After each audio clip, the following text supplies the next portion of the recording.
Hello everyone, मैं हूं जय तिवारी और मेरे यूट्यूब चैनल पे आप सभी का स्वागत है। और आज के इस वीडियो में मैं आप सभी को एसिड के बारे में बताऊंगा, जो कि क्लास 10th का टॉपिक है। देखिए, एसिड क्या होता है या अम्ल किसे कहते हैं। तो देखिए, इसको हम दो तरीके से वेरीफाई करते हैं। पहला यह है कि ऐसा कंपाउंड जो वियोजित होकर के या टूट करके H+ आयन दे। कौन सा आयन दे? H+ आयन दे, उसे हम अम्ल कहते हैं। एग्जाम्पल के तौर पर, जैसे आप यहाँ पर आप हाइड्रोक्लोरिक एसिड को देख रहे हैं, तो जब ये वियोजित होगा तो H जो रहेगा वो प्लस में और जो Cl रहेगा वो माइनस में क्या हो जाएगा? टूट जाएगा। और यहाँ पे हम अगर H2SO4 की बात करते हैं तो H2 में से एक H को आप मान लीजिए प्लस में और एक HSO4 जो रहेगा वो माइनस में टूट जाएगा। तो आप देखेंगे कि ऊपर के एग्जाम्पल में H+ क्या है? दोनों में कॉमन है। तो आप कह सकते हैं कि जो HCl है या जो H2SO4 है एक प्रकार का क्या है? एसिड है, क्योंकि ये वियोजित होकर के H+ आयन दे रहा है। अगर हम दूसरे शब्दों में हम बात करें तो अम्ल ऐसे रासायनिक यौगिक होते हैं जो जल के साथ घुलकर हाइड्रोनियम आयन देते हैं। जो जल के साथ क्या करेंगे? घुलेंगे और घुल करके हाइड्रोनियम आयन दे। सेम वही एग्जाम्पल हम लेंगे। हमने लिया यहाँ पे HCl और हमने लिया दिया यहाँ पे H2, पानी H2O को मिला लिया। अब यहाँ से क्या होगा कि एक हाइड्रोजन निकल करके यहाँ पे जो एक हाइड्रोजन है वो एक हाइड्रोजन निकल करके यहाँ पर आ जाएगा। तो ये H2 से H3 हो जाएगा और ये कन्वर्ट हो जाएगा किस में? H3O+ में। और जो यहाँ पर अकेला क्लोरीन बचेगा वो माइनस चार्ज का होकर के यहाँ पर अलग से आ जाएगा। अब हम सभी जानते हैं कि जो ऑक्सीजन होता है ये होता है -2। एक हाइड्रोजन होगा 1+, तो 3 हाइड्रोजन हो जाएगा 3+। तो 3+ और 2 माइनस में प्लस एक ठो क्या है? ज़्यादा है, तो इसलिए जो H3O है इसके ऊपर एक प्लस आ जाएगा। अगर हम दूसरा देखते हैं तो यहाँ पे हमने लिया एक नाइट्रिक एसिड, वापस हमने जल मिलाया, ये वाला हाइड्रोजन निकल करके यहाँ पर आ गया और जो H2O है वो कन्वर्ट हो गया H3O में। यहाँ पे सिर्फ बचता है आपका NO3 माइनस चार्ज का। और एक हमने यहाँ पे लिया है कार्बोक्सिलिक एसिड। अब कार्बोक्सिलिक एसिड में क्या होता है कि ये वाला जो हाइड्रोजन होता है यहाँ पर आ जाएगा और जो CH3OO है वो माइनस के रूप में यहाँ पर आ जाएगी, यहाँ पे माइनस चार्ज होगा।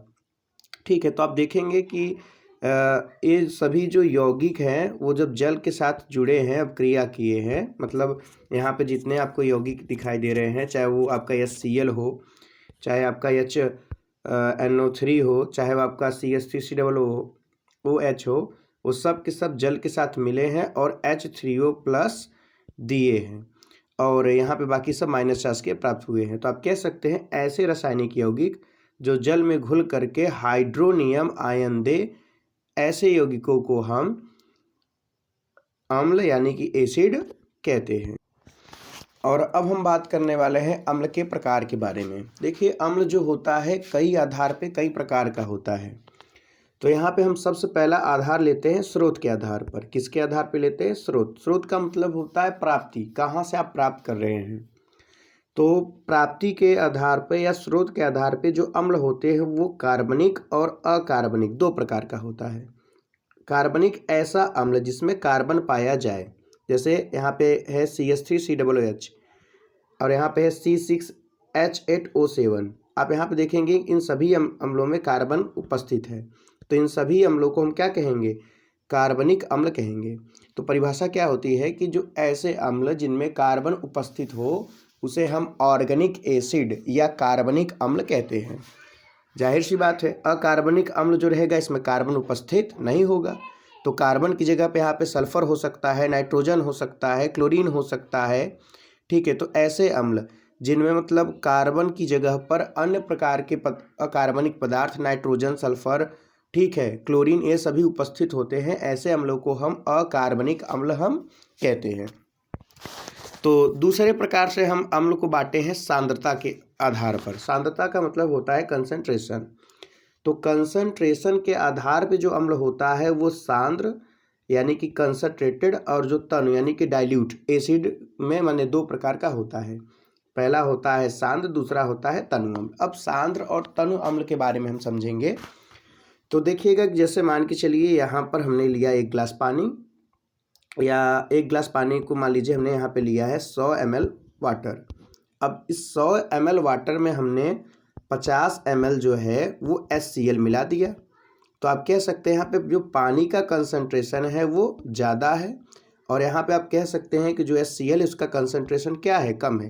क्योंकि भाई यहाँ पे पानी कितना है, 100 ml है, और पानी और HCl कितना है, 50। तो ये कैसा अम्ल हो जाएगा, ये हो जाएगा तनु अम्ल, क्योंकि यहाँ पे पानी की मात्रा क्या है, ज़्यादा है।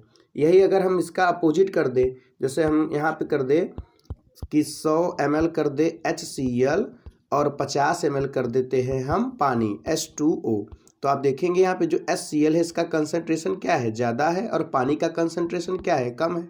तो ये अम्ल किस में बदल जाएगी, सांद्र अम्ल में। तो सीधा सीधा आप समझ लीजिए कि जैसे एक होता है शुगर सिरप, जिसको हम हिंदी भाषा में मतलब बोलते हैं सीरा, और एक हो गया शरबत।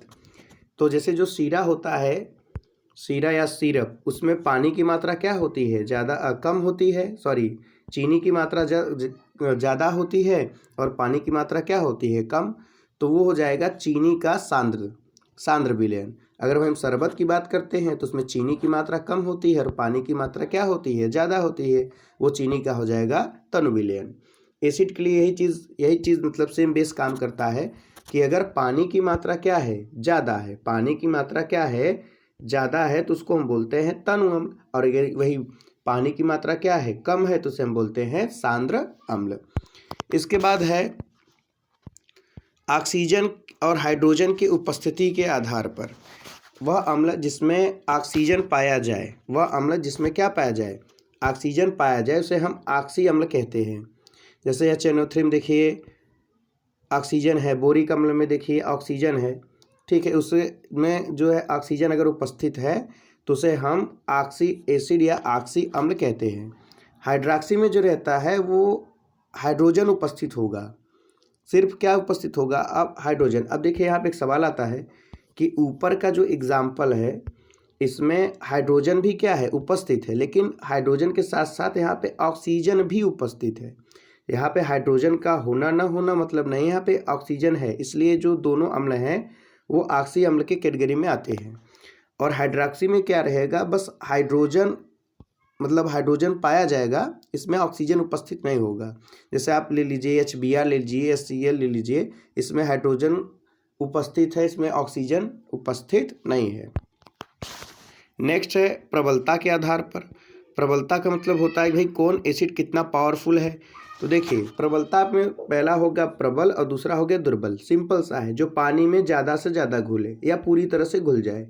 तो जो पानी में ज़्यादा घुलता है वो H+ आयन को क्या करता है, ज़्यादा देता है, वो अम्ल क्या होता है, प्रबल अम्ल कहलाता है। और जो पानी में कम घुलता है वो H+ आयन जो रहता है वो कम देता है, वो दुर्बल अम्ल होता है। अब हम बात करते हैं भौतिक गुण के बारे में। अम्लों के भौतिक गुण के बारे में बात करेंगे। देखिए भौतिक गुण बहुत ज़्यादा ज़रूरी नहीं होता है। केमिस्ट्री में केमिकल प्रॉपर्टी जो रहता है, रासायनिक गुण रहता है, वो काफ़ी ज़्यादा ज़रूरी होता है। तो इसलिए हम इसमें ज़्यादा डिटेल से नहीं बात करेंगे। बस इतना समझ लीजिए कि जो अम्ल होता है इनका स्वाद खट्टा होता है। जो अम्ल होते हैं इनका स्वाद क्या होता है, खट्टा होता है। दूसरा है जो नीला लिटमस पेपर होता है, नीले लिटमस पेपर को क्या कर देते हैं, लाल कर देते हैं। तीसरा होता है कि इनके अंदर मतलब इनका जो pH मान होता है वो क्या होता है, 7 से कम होता है, या कह सकते हैं कि 7 से 0 के बीच में होता है, ठीक है। और मतलब यही सब इनका मतलब भौतिक गुण है। अब हम मेनली बात करते हैं इनके रासायनिक गुण के बारे में, और रासायनिक गुण में हम समझेंगे कि ये किसके साथ अपक्रिया करके क्या बनाता है। तो सबसे पहला है केमिकल प्रॉपर्टीज़ में, सबसे पहला रिएक्शन विथ मेटल, धातुओं के साथ अपक्रिया। तो ध्यान सुनिएगा कि जब कोई अम्ल धातु के साथ अपक्रिया करता है तो साल्ट यानी कि लवण और हाइड्रोजन गैस बनाता है। एक चीज़ याद रखिएगा कि इस अपक्रिया में हाइड्रोजन गैस क्या है, फिक्स प्रोडक्ट है, माने इस अपक्रिया में हाइड्रोजन गैस बनेगा। एग्जाम्पल हमने ले लिया Zn ले लिया, फिर हमने H2SO4 को हमने मिला लिया। तो Zn क्या है, एक प्रकार का धातु है, ये प्रकार का अम्ल है। अब होगा क्या कि ये Zn और SO4 मिल जाएंगे और जो हाइड्रोजन गैस रहेगा वो यहाँ पे मुक्त हो जाएगा। सेम उसी तरह से Na जो है वो Cl के साथ मिल करके NaCl बना लेगा और जो हाइड्रोजन गैस है वहाँ पे क्या हो जाएगी, मुक्त हो जाएगी। तो आप कह सकते हैं कि जब कोई भी अम्ल जब धातु के साथ अपक्रिया करती है तो साल्ट और हाइड्रोजन गैस यानी कि लवण और हाइड्रोजन गैस बनाती है। दूसरा है रिएक्शन विथ कार्बोनेट और बाइकार्बोनेट। देखिए कार्बोनेट और बाइकार्बोनेट में क्या होता है, अगर किसी धातु के लास्ट में CO3 जुड़ा हो, जैसे यहाँ पे देखिए यहाँ पे सोडियम के साथ में क्या जुड़ा है, CO3, तो उसको हम बोलते हैं कार्बोनेट। और वही HCO3 हो जाए, क्या हो जाए, HCO3, तो इसको हम बोलते हैं हाइड्रोजन कार्बोनेट या बाइकार्बोनेट। तो हम बात करते हैं कि जब कोई अम्ल कार्बोनेट या बाइकार्बोनेट के साथ अपक्रिया करता है तो क्या होता है। तो सिंपल है कि जब कोई अम्ल कार्बोनेट के साथ अपक्रिया करता है तो लवण, जल और कार्बन डाइऑक्साइड बनाता है।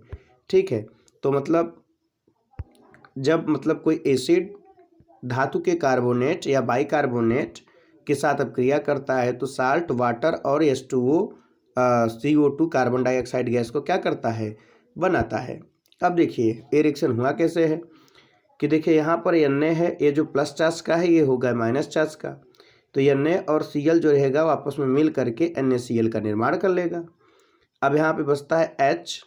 ठीक है, जो H है वो एक ऑक्सीजन के साथ अपक्रिया करके H2O का निर्माण कर लेगा और बचता है आपका यहाँ पर CO3 था, तो जब 3 में से एक ऑक्सीजन निकल जाएगा तो बचेगा CO2 और ये अपक्रिया करके बना लेगा CO2, माने टूट जाएगा तो CO2 बना लेगा।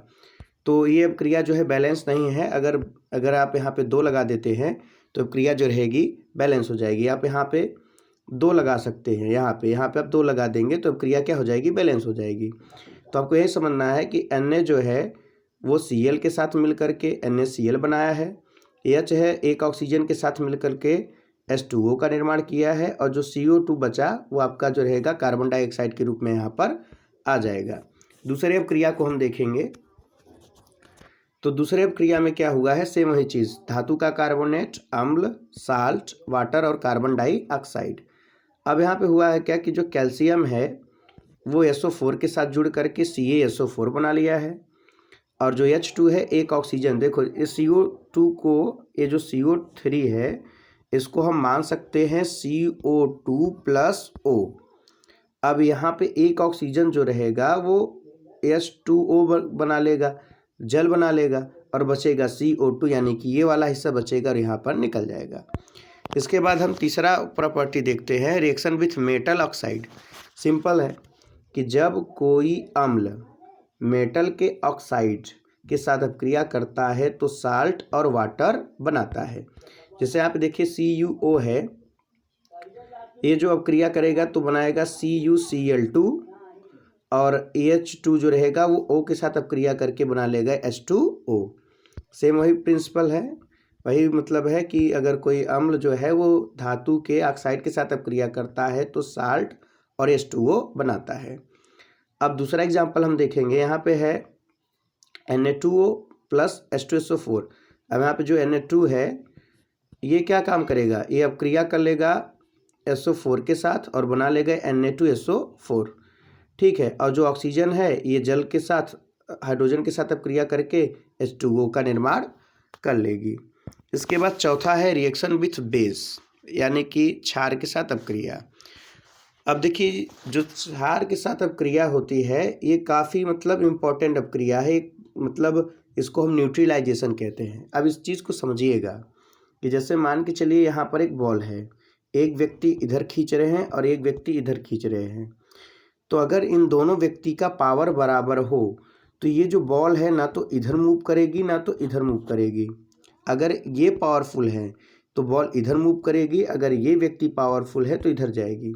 तो यही सेम चीज़ होता है यहाँ पर कि जब कोई अम्ल, ठीक है, किसी क्षार के साथ मिलता है, बेस के साथ मिलता है, तो अम्ल जो रहेगा उसकी क्वालिटी खो जाएगी। जो क्षार है दोनों, अम्ल और क्षार दोनों अपने अपने क्वालिटी को क्या करेंगे, खो देंगे, और न्यूट्रल हो जाएंगे। क्या हो जाएंगे? न्यूट्रल। माने ये जो आपका बनेगा ना वो अम्ल होगा और ना ही क्षार होगा।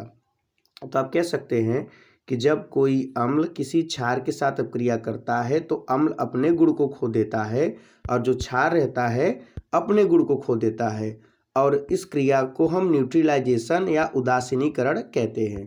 तो यहाँ पे हमने लिया है एक अम्ल और एक हमने लिया क्षार, तो Na जो रहेगा Cl के साथ अपक्रिया करके NaCl बनाएगा, जो H है वो OH के साथ अपक्रिया करके H2O का निर्माण कर लेगा। दूसरे एग्जाम्पल में आप देखेंगे यहाँ पे जो Mg है वो SO4 के साथ अपक्रिया करके MgSO4 बनाएगा और जो H2 है वो OH के साथ अपक्रिया करके H2O का निर्माण करेगी। तो ये अपक्रिया उदासीनीकरण कहलाती है और काफ़ी इंपॉर्टेंट अपक्रिया है। ठीक है, अब हम आपको नेक्स्ट वीडियो में क्षार के बारे में बताएंगे। तब तक के लिए धन्यवाद।